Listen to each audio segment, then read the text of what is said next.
In this video, we are going to talk about multi-protocol gateway policy. Although I am saying it as a multi-protocol gateway policy, the concept of policy creation is same regardless of what kind of service you are dealing with. So, learning one will ensure that you have the same understanding with other policies like Web Service Proxy Policy or XML Firewall Policy and so on. Let's get started.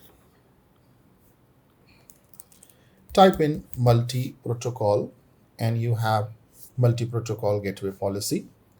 Here you can add a new policy and we are on a brand new policy screen.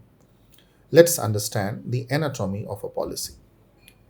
A policy is a set of rules, and by definition set can have 0 elements.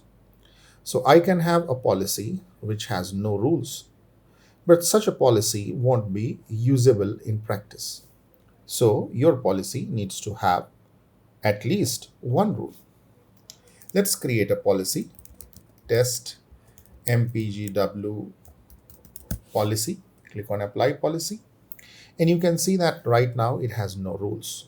So it's a trivial policy. But what do we do in the rules? And why do we create rules inside the policy? It is important to understand why we are creating a policy. A policy is at the heart of your multi-protocol gateway, and whenever a transaction hits a multi-protocol gateway, it is passed on to the policy for processing.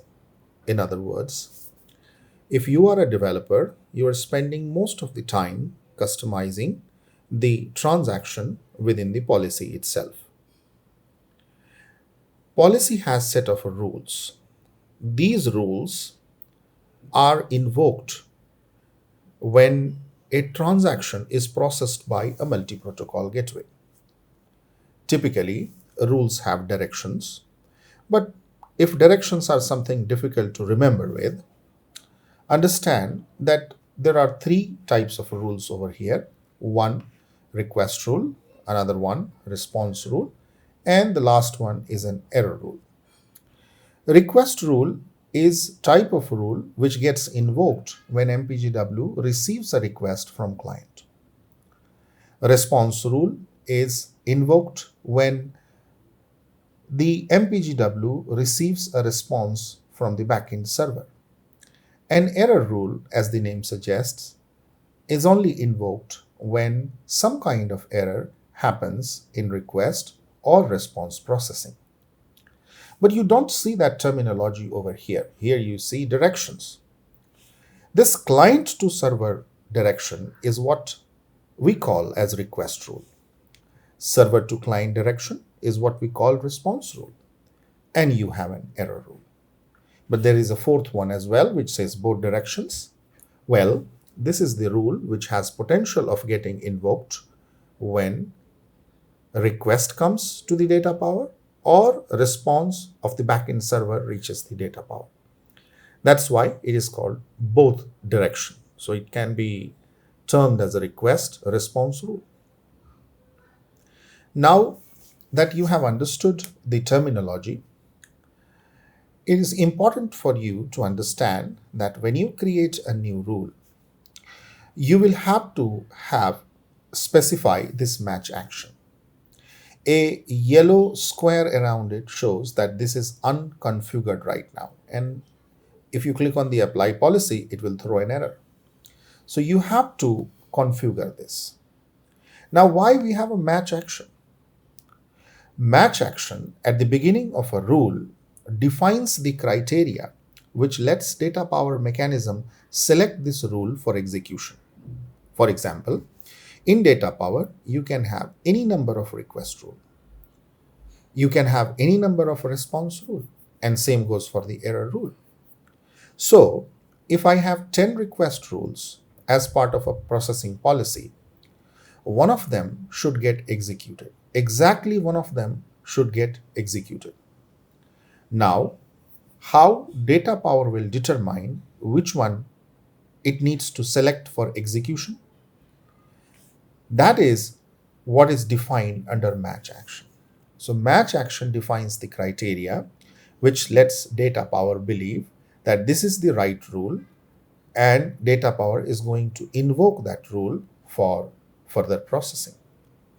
What is defined under match action? Well, match criteria is based on incoming request.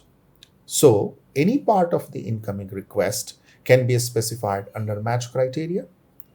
For example, imagine that you have two different request URI, /employee and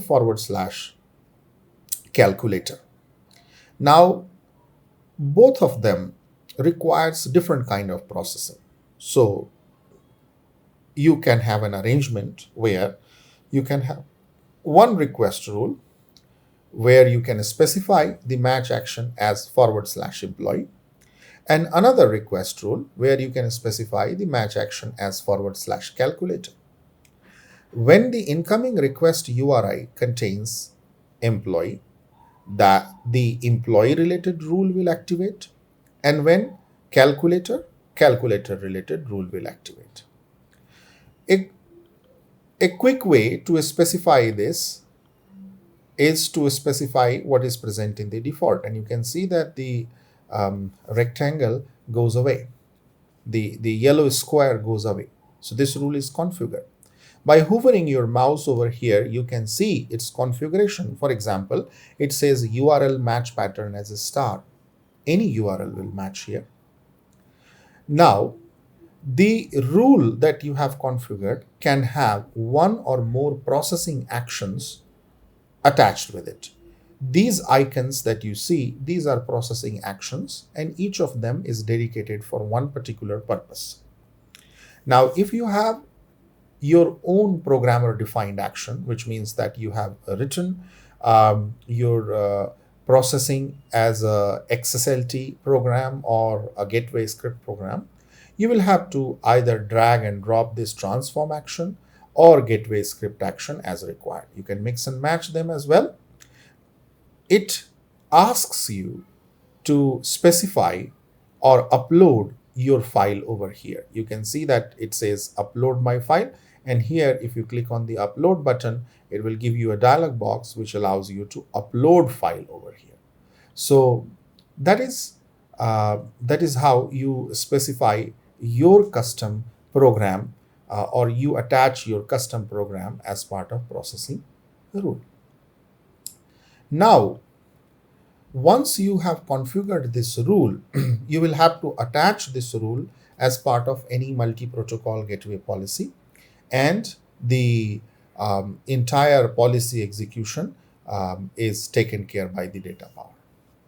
That's all about multi-protocol gateway policy.